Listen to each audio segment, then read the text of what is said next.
Hi, welcome to episode 30. I think it's 30. Is it? I think it's 30 or 29 or 30. Doesn't matter, it's a Doesn't Christmas matter. one. Yeah, ho ho ho, and that That's why we're suitably attired. horrendous jumpers. Apologies for not being around for a wee while, but obviously it's that weird Christmas season where all your evenings are filled up by school fetes and like Christmas night outs and you've been really ill. I've been ill, I've been writing comics, Yeah. I've been submitting scripts, Oft. running a Kickstarter. So yeah, we just thought we would wrap up with like a bumper episode for the year-ish, and then we'll probably have like a New Year episode coming up soon as well. Or, A high alcohol Yeah, New Year episode, just to round off the year, or kick off the new year.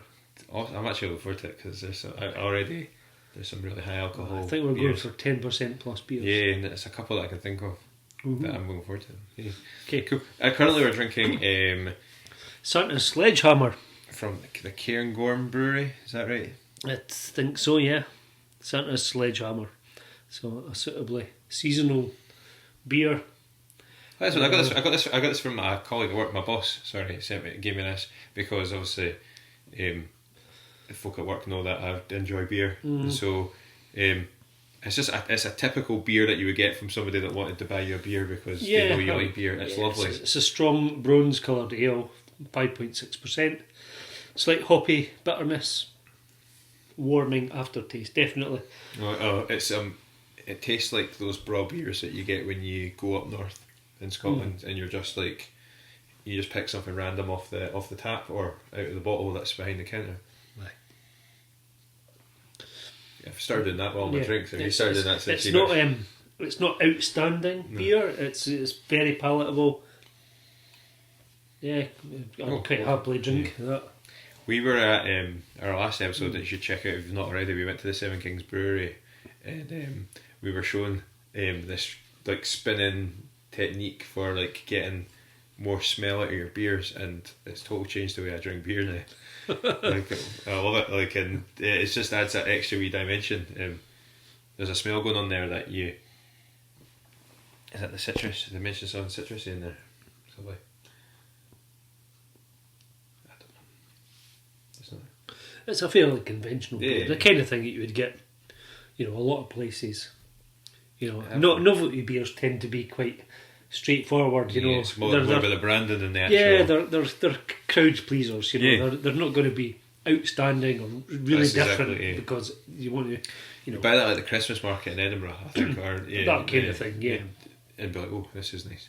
It's totally palatable, very pleasant. It'd be good with a meal. Actually, it'd be good with your Christmas dinner or something like that. Yeah, absolutely. You got friends round that aren't really beer drinkers, but not into their craft beers. You quite happily give them that because it's not going to offend them. It's not going to shock them. But it means they don't get the touch or tiny rebel. And they don't get your touch. Absolutely, and we do have a tiny rebel coming up. I'm excited. Comics wise, it's not massively festive. I had a wee look for festive comics. There's a few in like Comic House, but they're either like retellings of like of an event in Christmas, or there's something random like there was a Santa versus the Nazis on Comic House. Yeah, American Jesus is out. The second American Jesus from Mark Millar is out 10 years after the first one came out. That's unfinished. Am I right in thinking that kind of came out of nowhere? Yeah, it was a secret. It's been done in secret, and he just announced a month or so ago that he was doing something at Christmas time, and that's what it is, American Jesus. But I've not read the original, so I didn't get the new one. It's getting plot like. I don't know if I would check it out. I don't know. It doesn't sound like something I would enjoy. It sounds like it sounds like a superhero. Yeah, but folk are. But then saying that Mark Millar that he wrote the one that you lent me. Is it Superior? Is that Superior? Yeah, I think Superior is one of my favourites. That's a quality superhero I think story. That's probably my favourite superhero story. What have we got? So we don't have any kind of festive. Festive comics. So what have you got? Well, I thought I'd talk about this. Number 2 is just out this week. This is the Dollhouse Family. This is a new imprint from DC, Black Label. So Joe Hill. They're darker, spinny. Yeah, that's right. They're sort of spin-off. It's kind of darker, more adult-orientated comics. So this is Joe Hill's imprint. So Joe Hill is the guy who wrote Lock and Key, which are really my favourite comic series ever. Seriously, really good. Coming to Netflix next year. It's on Comic House as well, Lock and Key. Yeah. I've got it lined up. I highly recommend it if you haven't read it. It's a good kind of supernatural, but kind of family story about family and things. But anyway, he's got his own imprint under DC's Black Label. If you don't know who Joe Hill is, he's Stephen King's son. No, I didn't know that. So I knew who he was. So he's coming from good pedigree when it comes to supernatural stories. So there's a whole series of book stories coming out in this imprint, but not necessarily written by him. Yeah. But he's a kind of editor or producer type person. So this is one that just caught my eye, and the only one that I've picked up out of this series so far, the Dollhouse Family. And it is about what looks like a slightly dysfunctional family, and a great aunt, a kind of unknown great aunt, gifts this doll's house to the family, to the wee girl in the family, and she discovers that the little family, the dolls in the house, are kind of alive and they talk to her, and by some sort of magical means she has shrunk down to their size and can actually go and live in the house. Okay. But there's also some sort of, dark force at large here as well. So it's interesting because she's got this sort of slightly dysfunctional family, and whether this is a real thing that's happening to her or it's just her escaping from that is uncertain, or if there is a dark force that's taken advantage of that to take her away from her family, we're not really sure. And there's also a kind of secondary story set in the past, where some sort of scientist adventure type people kind of discover something under the ground. That's great. So it'd be interesting to see how this all ties together. I really like the artwork style is really cool. It is very dark in places. It doesn't strike me as DC when you put it. It's got much more indie feel, isn't it? Yeah, it has. It doesn't feel like DC at all. It's more like a Dark Horse or something. That's quite amazing actually, and it's good that if DC not shut down Vertigo, or they're in the process of, and there's been a lot of backlash about. Vertigo's gone, and it's been replaced by this Black Label. Yeah, it's good that they've brought something else in. I know Vertigo's was wasn't that popular, otherwise they kept it going. But it was always the offbeat stories. The different, not their usual sort of superheroes and things. So I was intrigued by this one, and episode 1 certainly has sucked me in. It's only a short, 5 or 6 episodes, I think. It's nice. I like that kind of length as well. It's like a graphic novel size story if it was all tied together. Yeah, and if you get all of the books, not just this Dollhouse story, but all of them. There's a second story which has been told in bits, called the Sea Dogs. So I haven't seen all that because I'm not getting all the stories, and I don't know if they'll collect that separately, maybe later on. But a sort of pirate story. It's only a couple of pages, so I don't know really what they'll do with that. What's going on there? But I'm liking this so far. Issue 2 is out this week, so I've just gotten that today, and looking forward to reading that and seeing where the story goes. It's always hard to recommend on a first issue because obviously the writer is trying to make an impact in issue 1, and you never know where it's going to go from issue 2 onwards. Yeah, so anyway, that's quite bold of you on that, because I usually wait. If I find something new, I always wait till episode 2, issue 2, before I talk about it here. But that's cool. So that was my book. Are we moving on to another beer yet? Yeah. Okay. Wait. What I'm saving this one. I've got this one here that was given to me. Another one that you've been given? I was given to that one, and I bought that one. But I was given to and told that this was going to be amazing. So this one here? No, that one. So I was leaving that till last, right? Okay. I've not heard anything about this one. I bought this one simply because it's Tiny Rebel, and I was looking for Christmas themed beers. And it's Colin gave me this actually from the Caldon and Craft Beer Merchant, and said, "Right, what movie is that from?" And I was like, I was annoyed at how long it took me to get. It took me about 10 seconds. I wasn't like total pacing and going, oh, it'll come to me, but I was just like, when you just have that moment.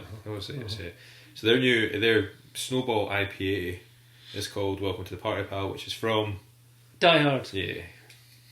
I watched that last week, by the way. Again, I haven't watched it for ages, but I do like it. It's good. However, we did talk about very briefly. I think just obviously time got away from us, but I was looking at doing like a wee movie themed spin off of what we're doing here, where we drink a beer and watch a movie. Smell that as you open it. Ooh. Okay. So this is a Snowball. So it should be hazy to the eye, coconut lemon to the smell, which you got there, and have a coconut tropical creamy taste. Interesting. Okay. Die Hard's a great film, but a lot of it doesn't make sense and I'm glad that we did review it as a podcast, because actually there's some, look at that. There's some really annoying bits in it that for example, when John McClane sends the body down the elevator with a ho ho ho, now I've got a machine gun.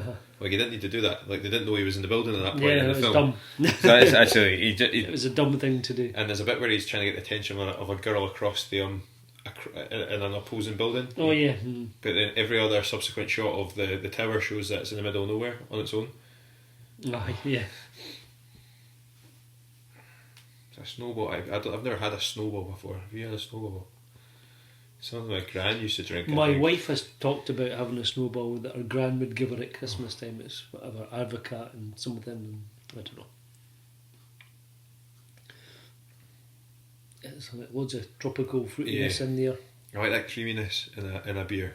I associate it with like a 6% plus beer when they add that with that creaminess comes in. Yeah, it's like coconut cream almost. Yeah, with the flavour. And that's totally palatable. That's lovely. What ABV is that? 6.3. Yeah. It's got a taste associated with higher. It's good, yeah. Yeah. I think my nose is playing a trick with me. But there's maybe, I want to say there's almost like something smoky in there as well. I don't know if it's just coconut being a bit. It's that whole. I love that colour. Sorry, this will mean nothing to audio listeners, but there's such an amazing haziness in the actual. Yeah. It has got that sort of creamy, milky kind of texture to it. That's good. It's really good. The usual sort of tiny rebel, punches you in the face. They're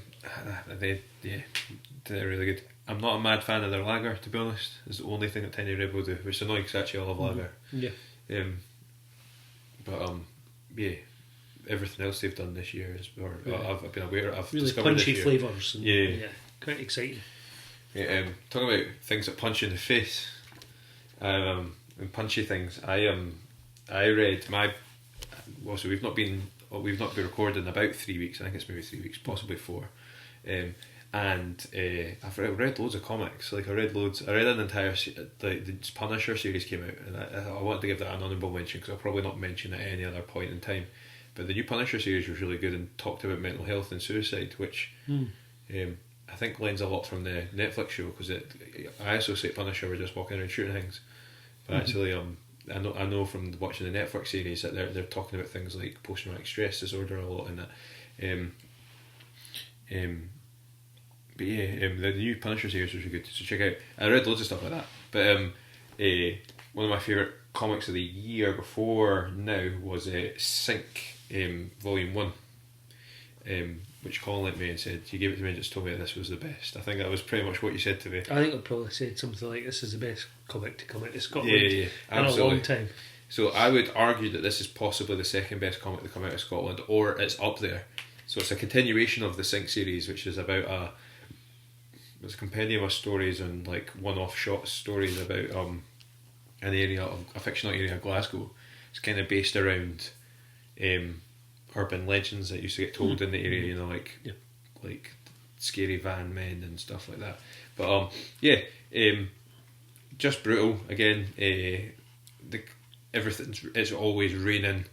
There's always just a quick threat of violence. If not violence, there's a threat of it. Yeah. It's just you're always wondering, something's going to happen here. Something's going to happen. It's a scary place to live. You don't go out at night. You don't go out alone. And the stories all link up as well, which I quite like. Like there's wee throwbacks to other things going on. There are separate stories, but there's characters that appear, or settings or things that you recognise from one story. And even I think there's the first story in this is about a girl who pretty much there's a recurring story about these clowns that drive around in a van, and this you said this threat of violence, this idea that at any point you can just get lifted off the street, and these clowns do that in one of the first, I think it's the first part of the book.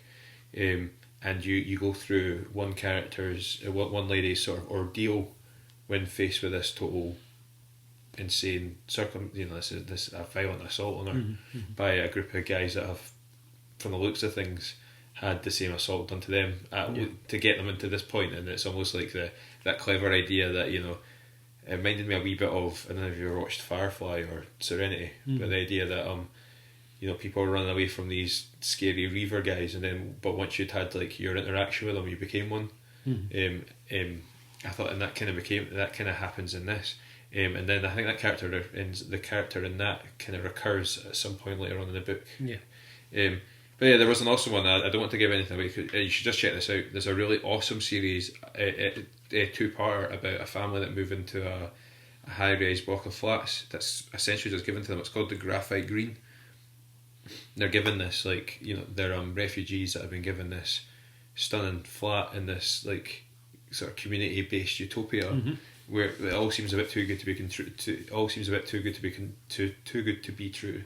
But only 2 beers. I know. Sorry, but as the issue progresses, you realise it is massively too good to be true. And then as I said, they're thrown into a nightmare scenario along with the other residents. But then there's this awesome twisty grabber at the end that I didn't see coming. I asked Colin, I actually messaged Colin as soon as I read it. I was like, oh my goodness, have you read it yet? And he was like, no. And I was like, because I wanted to talk to someone about it, and my wife didn't understand why I was so happy. But it's really cool. You should just check it out. Good. Possibly in my top comics of the year, John Lee's Alex McCormick and Sean Lee just do it amazing. It just looks amazing. It's a special mention because we talked about it before we went to air as well. Special mention that the last story, the big story in the book, is about a couple on a first date, and it turns into a total insane scenario.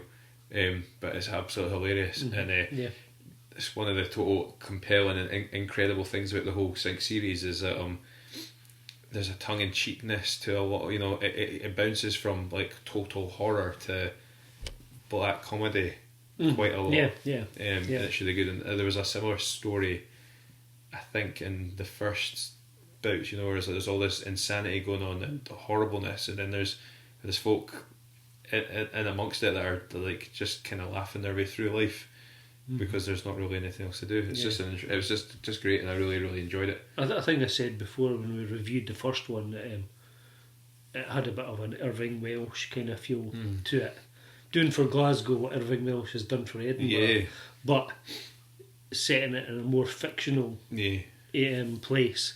And I don't know who else writes horror type stories like that. We talked about it. These really schlocky kind of blood, very violent. It reminded me of a total weird mishmash of stuff. Like you said, there's the Scottishness. I think it's the Scottishness of it that harks back to Irving Welsh. It reminded me. Was it Irving Welsh that? Yeah, it was. It was Irving Welsh that wrote the one about the police officer. Filth. It reminded me of more Filth Irving Welsh than Trainspotting. Yeah, for sure. That sort of criminal underbelly. A bit of The Purge. I remember, I suppose, it's got a bit of that. I thought that in the first one, and there's a story in this one that's harks more into that kind of purgy schlockiness, but a lot of kind of David Cronenberg-y stuff. It reminded me a wee bit of Videodrome. I don't know if you ever saw that.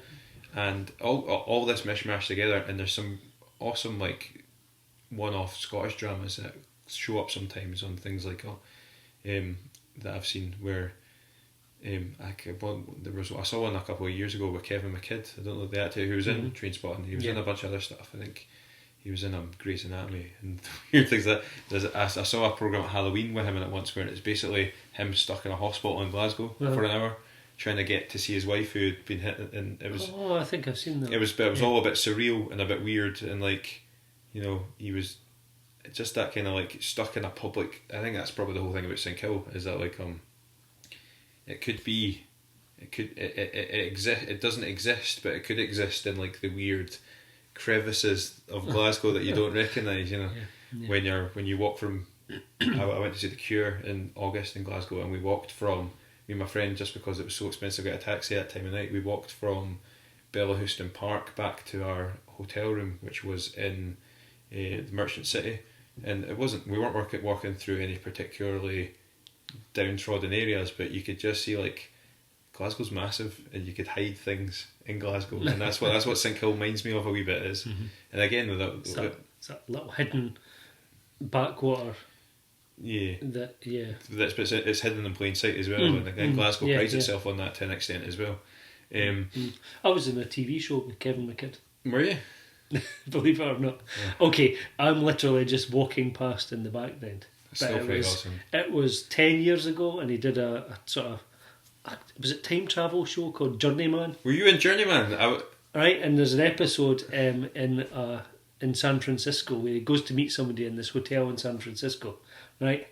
And I remember I was there. I was staying at that hotel, and I actually walk past in the background, and while they were filming it, and it was years and years later before I actually saw it on TV, and I went, "Shit, that's me." That's absolutely amazing. I was going to say before we moved on, because I'm a big Kevin McKidd fan. I loved him in Rome and all that sort of stuff. He's been in other stuff as well. I absolutely adored Journeyman, and it was one of those amazing shows that got cut off because of that horrible writer strike thing that happened. Yeah. But no one remembers Journeyman. You're well, like, that's incredible. You just moved up like several thousand notches in my estimation. Journeyman was really cool. Walk past in the background. That was real smart. There was the time that was a cool show. It was like the Time Traveller's Wife. Mixed with like that, kind of that, wasn't mixed with like a kind of weird detective show, like CSI kind of show. Yeah, it was cool. I liked it. So like Kevin McKidd after Journeyman did some weird kind of one-off shows for the BBC where it was like, I remember just one in particular when he was wandering in the hospital, and no one remembers it. If you do remember it and you just happen to be listening to this and they're like, oh, that was called this, tell me, because I really enjoyed that. Claire thought it was total nonsense, but I enjoyed it. It reminds me, Scotland, there's a kind of surrealness to, there's a lot of BBC one-off dramas that you can see where like that just reminds me. If I could see Sinkhill as a series, on Netflix with reminded me a wee bit of like kind of Black Mirror-ish. Yeah, I suppose with all the slightly linked stories. Yeah, and like I think the whole thing with Black Mirror is it could just about be real, but it's not. And I think Sinkhill falls into that as well. It could just about happen, but then there's obviously the idea of such a lawless place is impossible in Scotland. But you do kind of get that feeling with like the clown gang is not very real, but the dickheads, another gang in Sinkhill, they could be totally. They could kind of be real. They're kind of there's a bit of a crime syndicate thing going on there with different levels and stuff, and they could almost be real. Yeah, no, they feel more real, I think, and I think that's probably what's most unsettling about it is that some of it is so embedded in reality that it could just about pull. It gives you more of the creeps than if it was completely fictitious. You say that the Granite Green issue as well. I kind of thought that about that. It was like, there's been a lot in the media recently about sort of refugees and people that have been brought into Glasgow against their will or not in full knowledge of what to expect when they get there. And I know that a lot of people have come to Scotland from other areas like Syria, for example, and they're welcomed and they're settled and fine and absolutely that's great. But I think that issue of Granite Green played on that present fear that must exist on some level about like being taken advantage of and not being 100% sure and having to rely on what's been presented to you as the kindness of strangers, but actually there's an undercurrent of that's probably not what's going on, but you don't really have what's the alternative. And it also plays on the kind of the fear of foreigners that kind of Brexit and things has kind of brought about. I think it kind of plays into that. Yeah. It also has one of the best sound effects in a comic since the Captain America wank sound effect. and there's really good funny sound effect. I do send that picture sometimes to friends because I think it's absolutely hilarious. Yeah, well, there's one in Sync. Yeah. Did you see it? Oh, You must have seen it. I would have. We're not going to show you it. Go and check it out for yourself. So we opened up our last Christmas themed beer, and Colin's having some sort of spiritual awakening. So this is by pardon any pronunciation because we've never reviewed anything by these guys before. It's a Munsden beer. Super Santa. A Munsen beer. It's called Choco Shake Stout. There we go. The what ABV is this? 4.7%. So a Munsen have just started getting stocked in the Caledonian craft beer. Incredible smell. I mean, it does smell like a McDonald's milkshake. Like it does. Talking about an incredible smell. Eh? It's got a fantastic, I don't know, chocolatey vanilla smell. I was just hoping that the flavour lives up to that smell because it's incredible.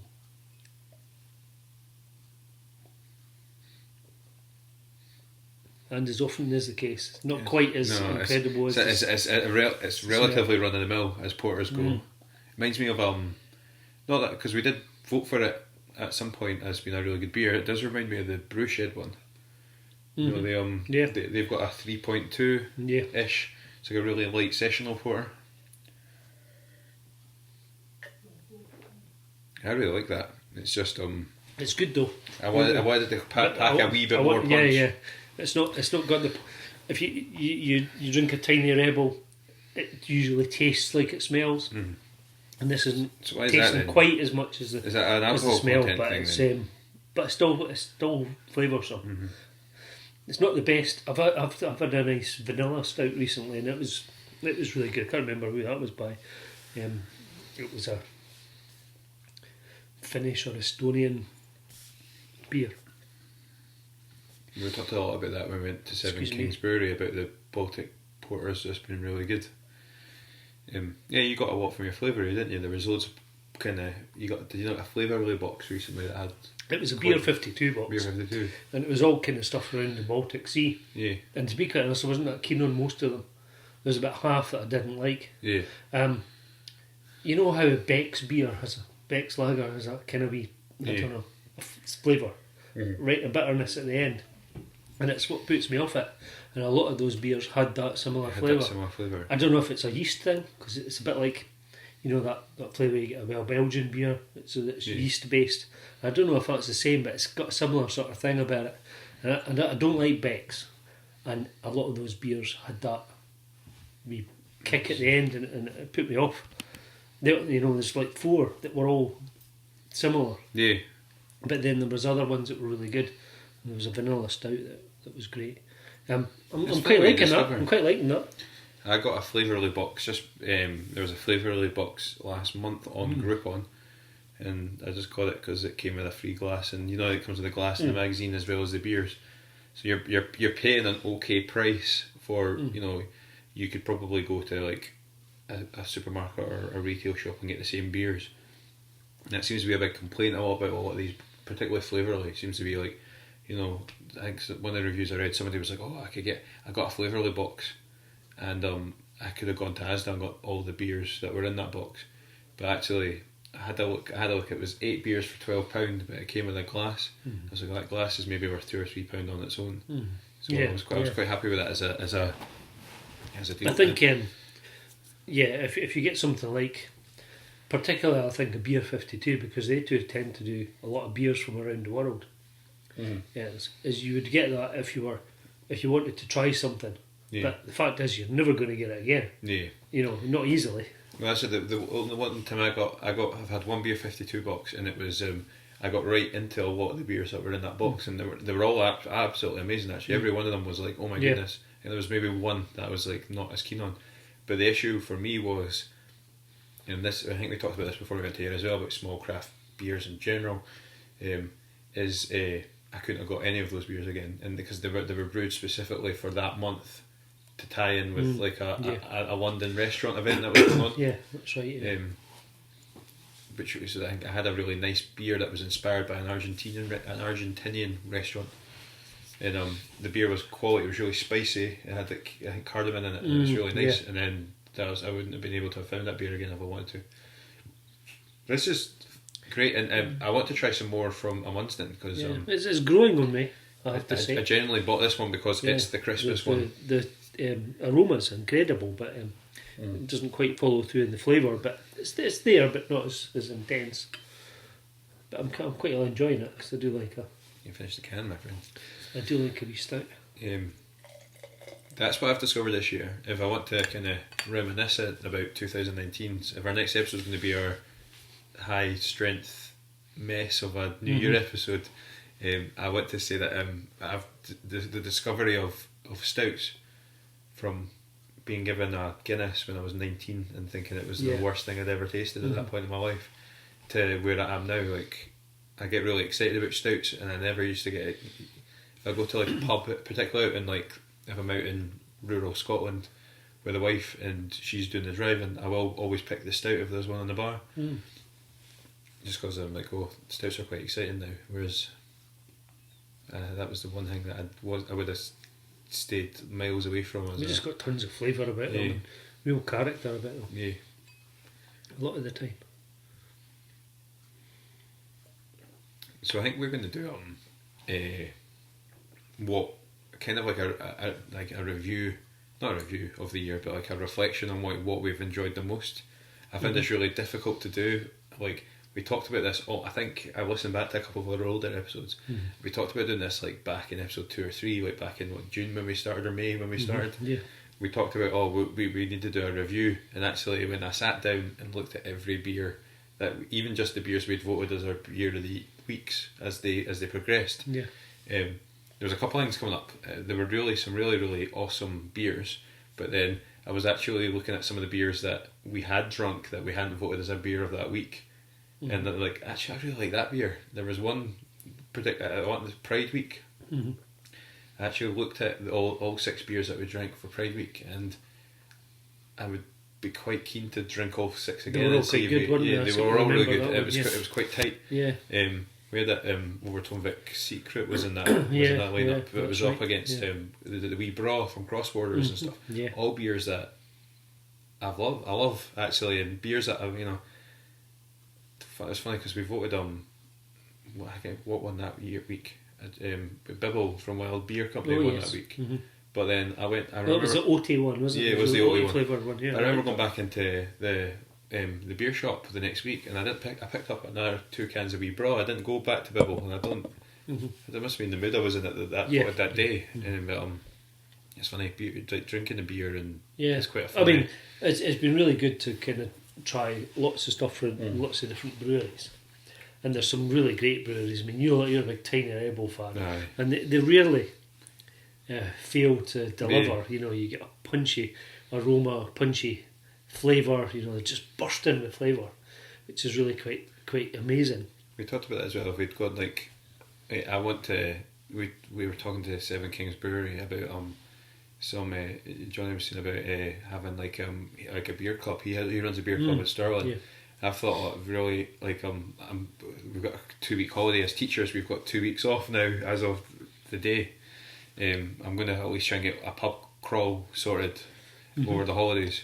I'm going to drag Colin around, I think, a couple of bars. But where are we going? Edinburgh? I just thought Dunfermline, because we've got like 3 new places to get drink in the next. If anybody wants to join us, you know, just hit us up on Facebook. And I will put it up. Once we've set a date, event, you know, folk can come and join us. Whether you're a beer aficionado, just somebody who wants to try a few new beers, comic person, you know, comic writer, artist, you know, come and join us. We're really lucky in Dunfermline. I did think about Edinburgh, but I'm thinking maybe the first couple of days in January it might be a good time to head out. But we've also got we had a pub that's quite in Dunfermline. We have a pub that's kind of well renowned for its kind of craft beer scene, and it's shut down, but it's reopened. Yeah.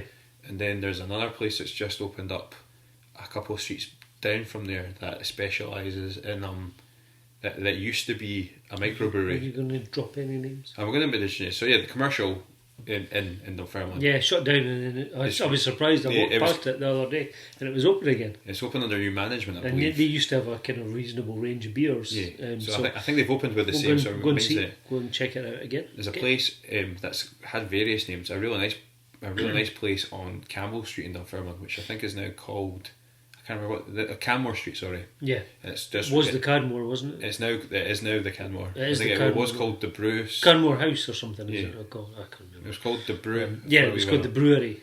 Yeah. Aye, after like Robert the Bruce kind of thing. And they had their own wee brewery downstairs. And then there's another place which, again, I think it's called the Juniper Wine Shop, I think is what they're calling it now.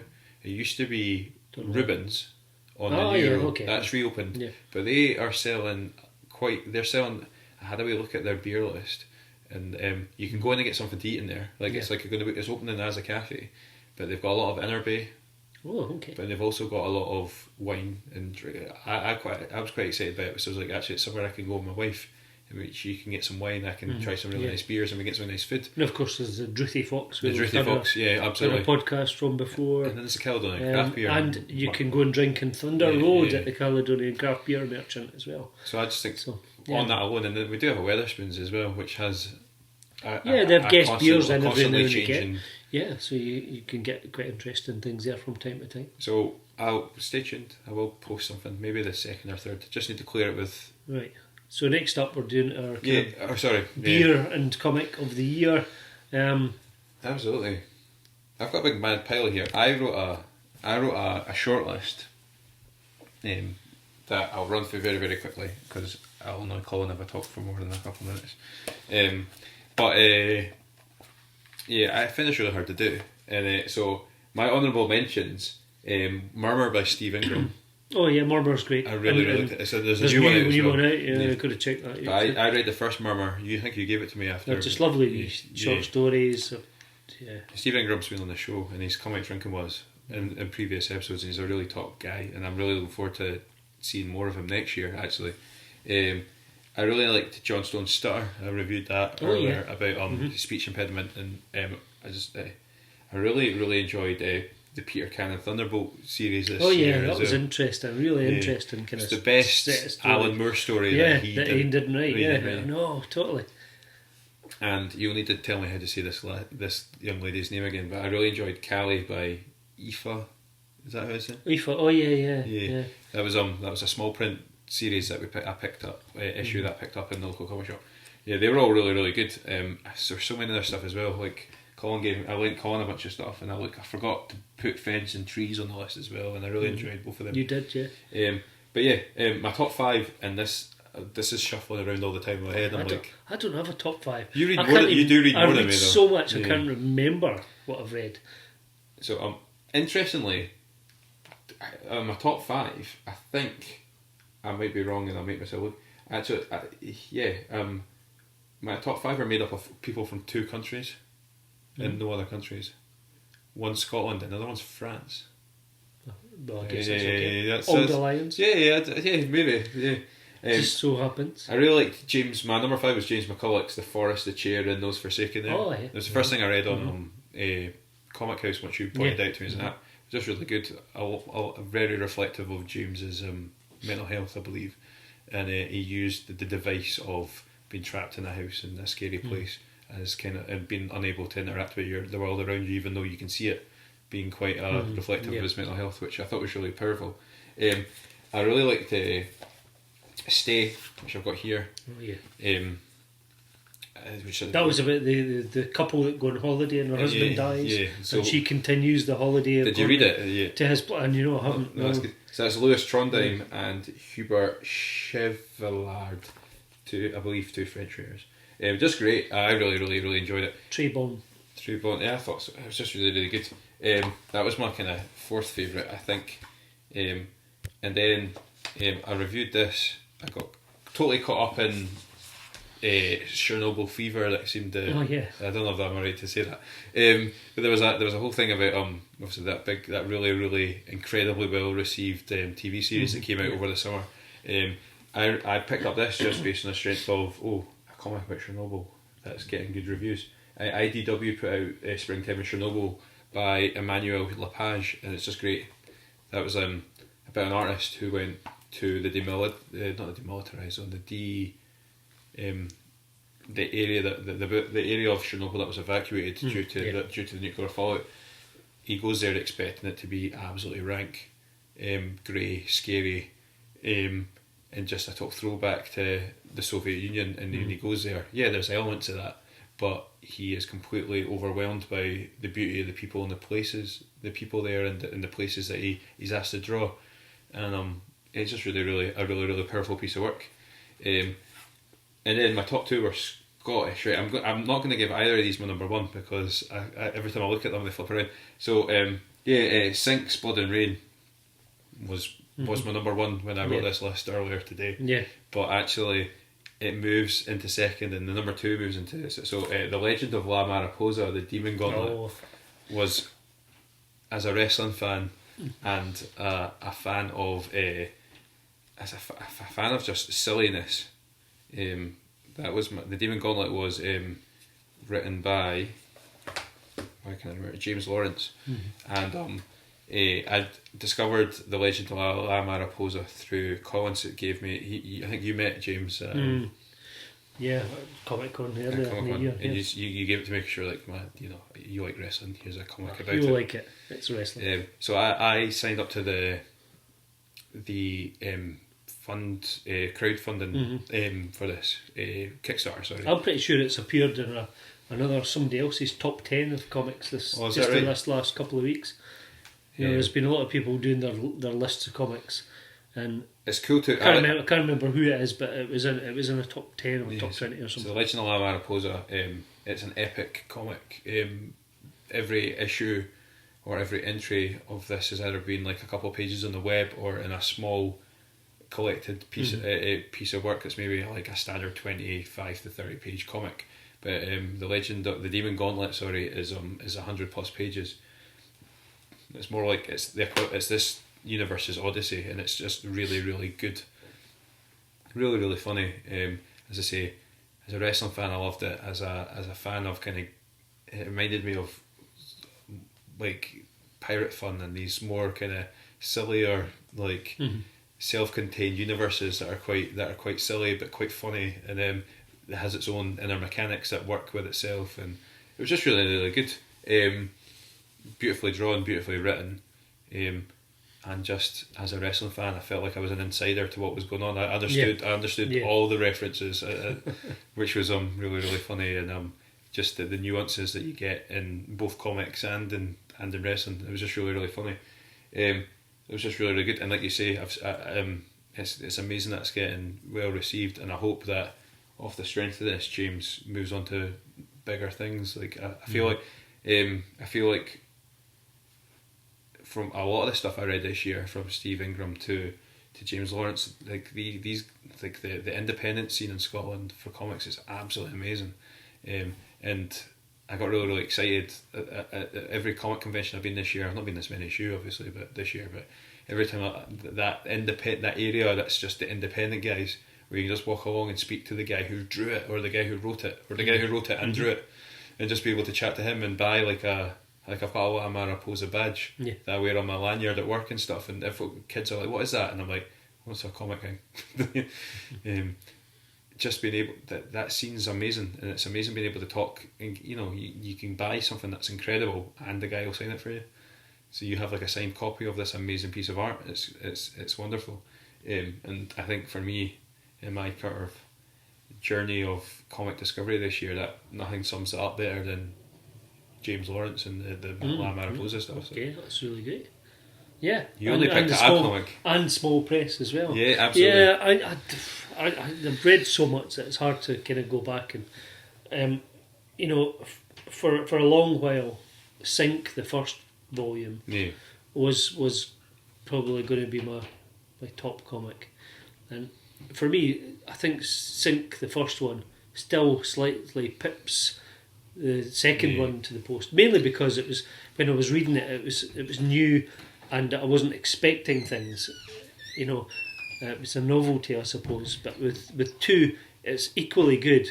However, I knew about the world, the universe in Sink, so I was expecting. You weren't as surprised. I wasn't surprised by the violence and the things that were going to happen. I would argue, I think Volume 1 is better than Volume 2. For me, I tried to keep it I didn't do this deliberately at first, and then I thought this is the best. This is the way to deal with tiebreakers, because I thought Superior was amazing. So the way I dealt with that was like I kept my favourite comics of this year to stuff that was published in 2019, and that's why I put Volume 2 in rather than Volume 1. That was my And Superior's an old comic, but it's probably my favourite superhero comic. Yeah. That's saying something, because I really just don't like superheroes at all. And so my comic of the year, and I only reviewed issue 1 of this really late on, because it came out in way back at the start of the year, and I got issue 1 when I was at Dunfermline Comic Con from the writer. So my comic of the year is These Savage Shores. So this is the trade paperback, so this is the whole story now from Vault Comics. So Ram was at our local Comic Con back in March, and gave me a copy of issue 1, and I was totally sucked into it. And it was a bit too late. It'd been out for 2 or 3 episodes, so I never got the individual monthly comics. So I waited till the trade paperback came out, just I don't know, a couple of months ago or something. And it's a kind of vampire story, monster story, vampire story, but set in the past. So it's back in the early 1800s, I think, sort of the time of colonial India, early industrial revolution. Early industrial revolution. So a vampire, 1700s, in fact it is 1700s, late 1700s, and a vampire is being hunted in Britain, and he escapes on a ship to India, but then discovers that there are worse things in India than vampires. So it's quite epic, in that the first episode, was set in kind of London, and then it moves to India, and when things totally change in India, and you discover, there's kind of war happening between rival factions in India. The East India Company is all involved there.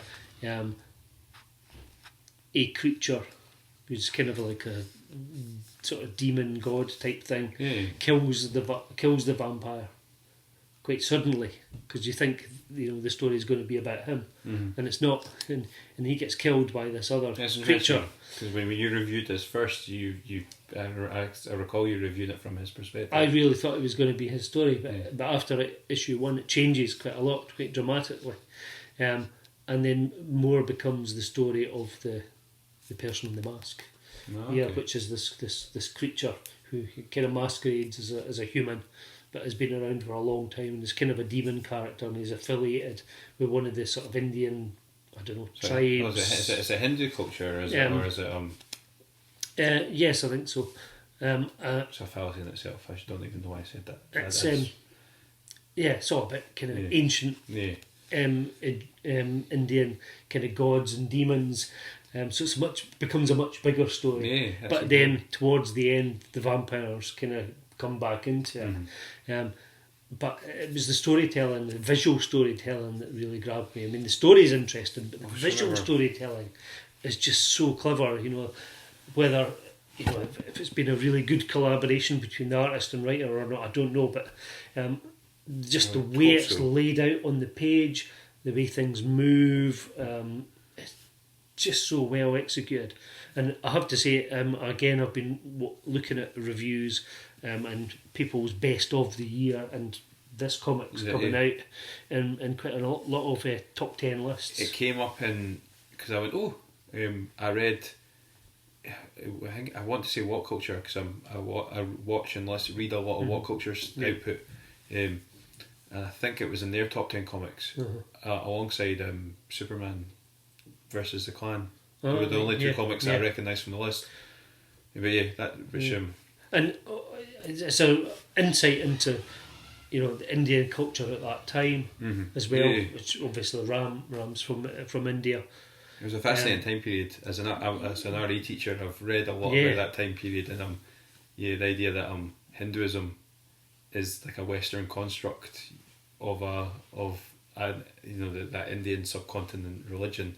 It was just basically when we think of what we think of Hinduism is just us trying to make sense of something that we can't really understand because it's completely foreign. And you kind of get that in this, and that there's all this stuff going on in India, but the people kind of in control, the British, don't really understand all that. There's this totally other level that they're just completely unaware of.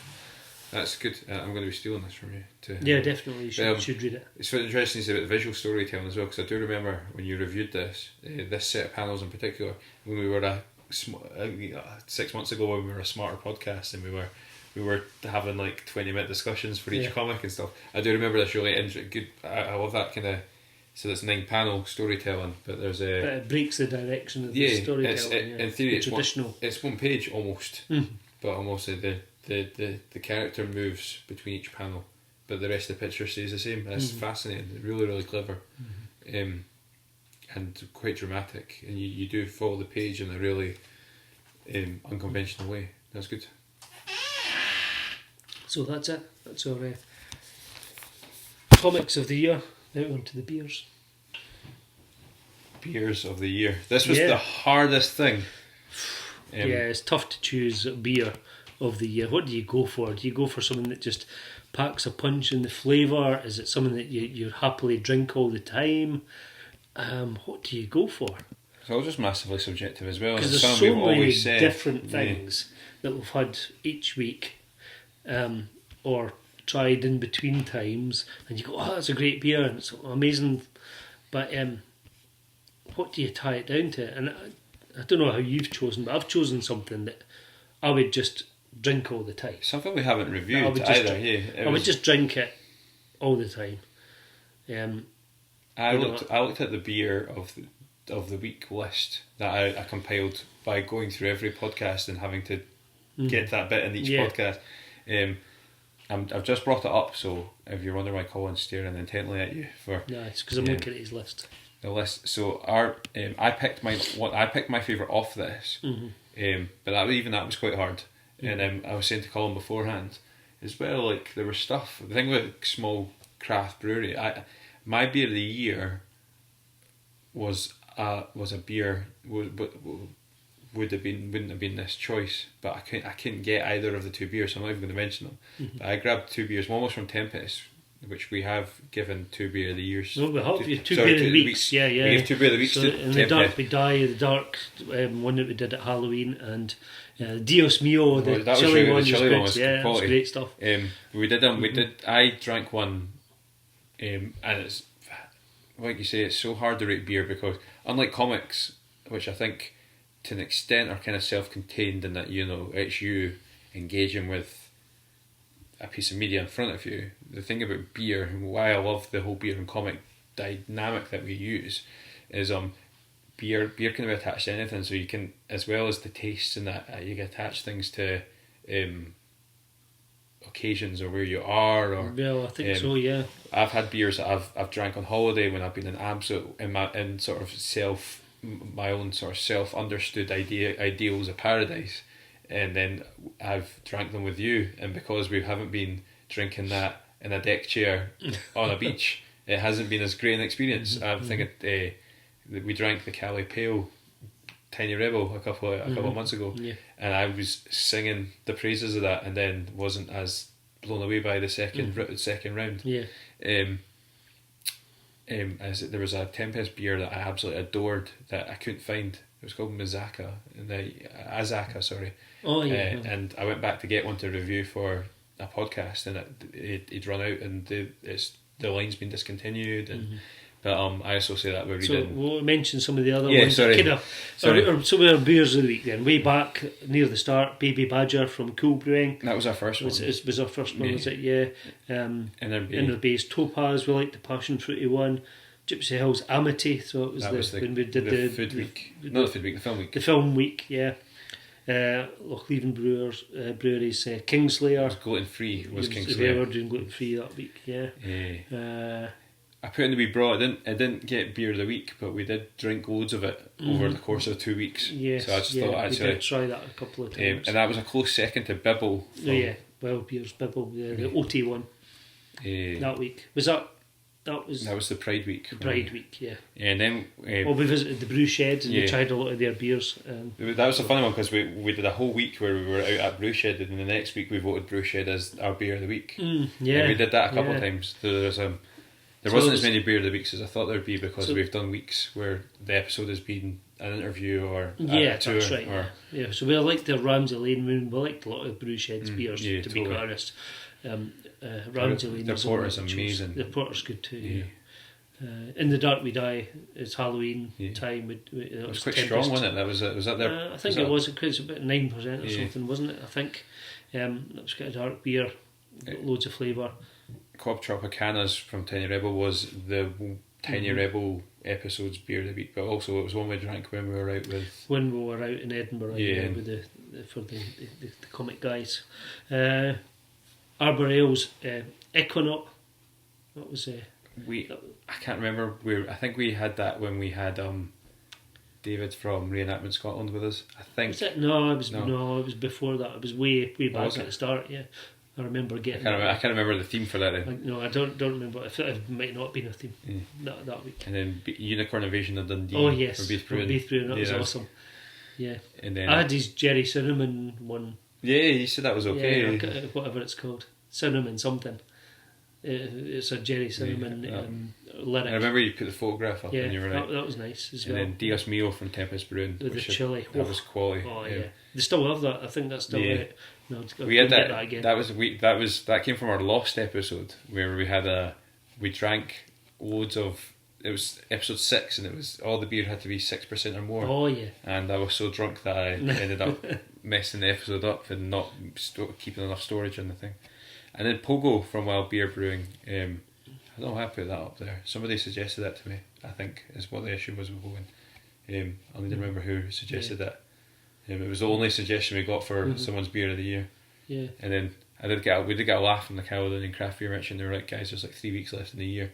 You can't vote on your beer of the year. We have to. Yeah, we had to tie it up. We have to finish this. We're going to celebrate Christmas. Those were just our beer of the weeks, but there were so many other ones that were. Yeah, actually, the one I have chosen was one of my beer of the weeks, but it wasn't on one of our traditional podcasts.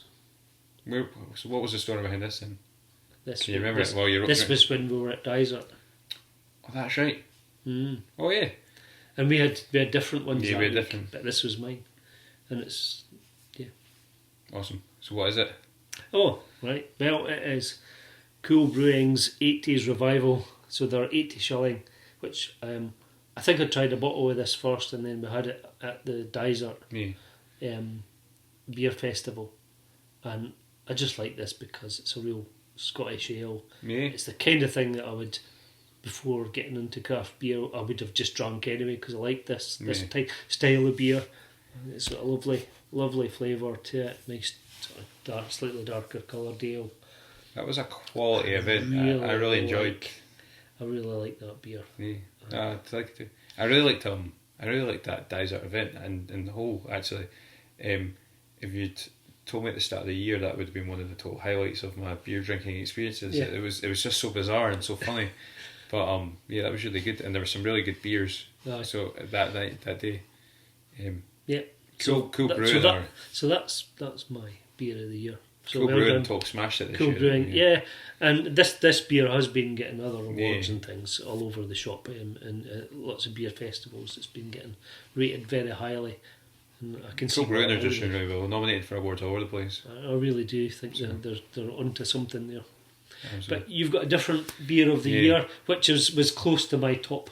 Yeah, well. I think it's, and again, it was available at Dysart on cask. So it was. We were both kind of, and like I say, like I was going to say, we talked a wee bit earlier about if we were doing like a pub crawl, and I'm hoping to do a pub crawl, and I'm hoping to get a couple of guys. And one of the cool things I really liked when we did the wee pub visits with Barry and Stephen earlier in the year was it was people that admittedly stuck to sort of traditional like pipe pulled, like your Dukers and your Becks and stuff like that. So we were out. They were open for us to go try this, have a wee go at this. If I'm in like somewhere like Thunder Road, and I had a friend with me who was like, right, Jeff, go for it, show me what you want.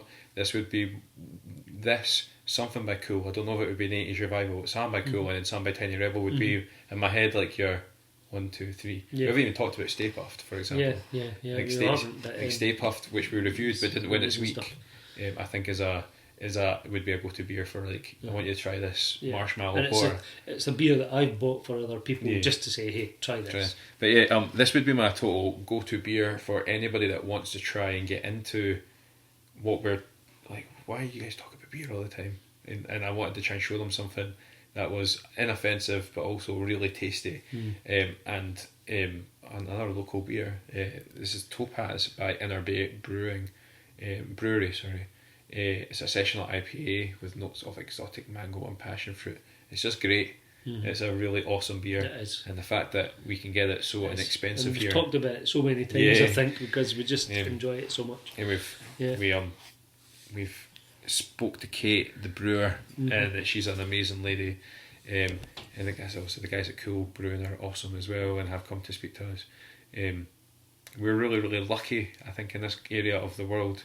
I imagine anybody that decided that they were going to do a beer podcast and it would cross paths with their local brewers and say the same thing. But I do generally think we're really, really lucky. We've got so many nearby. And let's face it, both these are made within about sort of 20 miles of each other.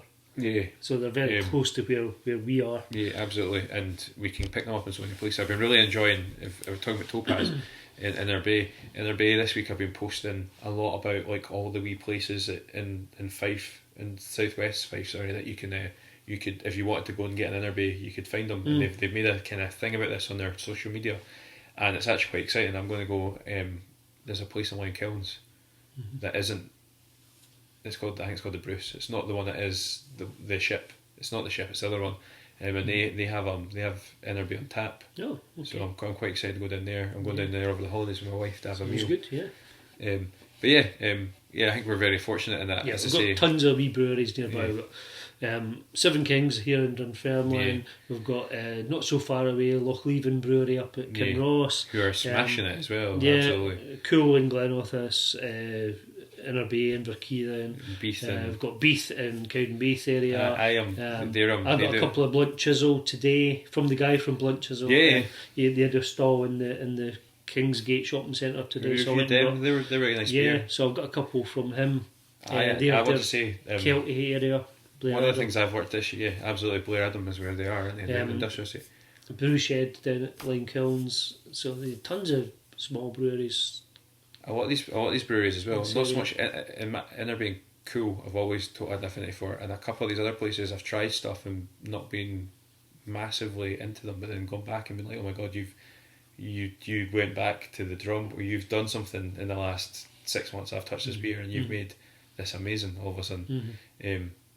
That's really good as well. That's what's I think quite cool about small batch brewing, is that they're obviously refining it as they go along. And I asked Kate in Inner Bay about that. I was like, do you have a go-to taste? And she says we're always kind of going for something, but they change. It does. You do notice subtle changes in your between batches because it's small and your ingredients will be slightly different, and it's not industrial. It could just come down to the temperature outside. It just affects slightly the temperature of your brew and stuff. Yeah.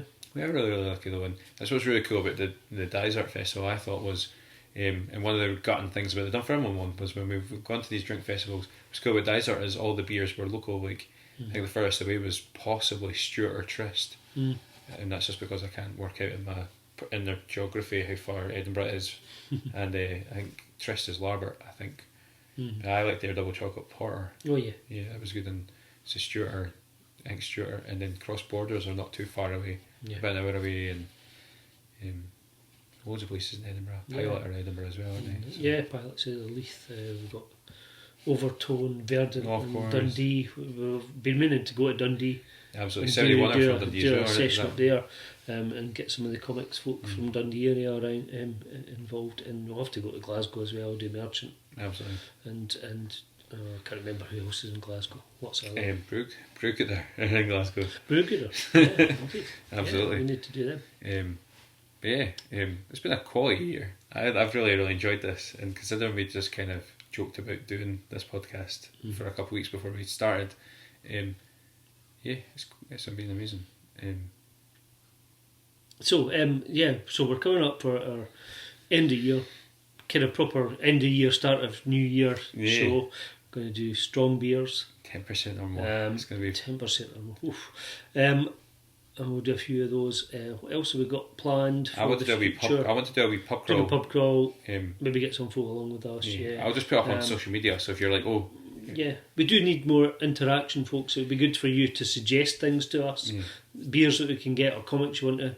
We've had some people send us. Oh yeah, that's something I'm excited about in the new year. Yeah, so if you're a small publisher and you're wanting a review, send your comics to us, PDF, whatever. We've got something like 4 in the last week or two. Yeah. I'm really looking forward to just reading independent comics from people sending stuff in. It's exciting. I know it's really difficult. I know this from my experience. It's difficult to get people to do reviews, but because we're reading so many comics, it's fairly easy for us to do a review. Yeah, as long as we're not getting 1,000 comics a week, if we get 2 or 3, a month, then that'd be great. We could probably fit them into the reviews, and it's good to help out small businesses, and independents. Absolutely. Yeah. So bring on the next decade, 2020. I'll listen that to my kids. I'll see you next decade, kids, and it's great. Right. Awesome, cool. That's us done. We usually cheers at the end of the episode. Let's finish. Let's have a sledgehammer. Let's get hammered by. Said Colin, he was like, "Well, we open another beer." I was like, "This is my Christmas now." We'll open another beer. We'll finish these off and open some. Cheers, guys. See you soon. Cheers.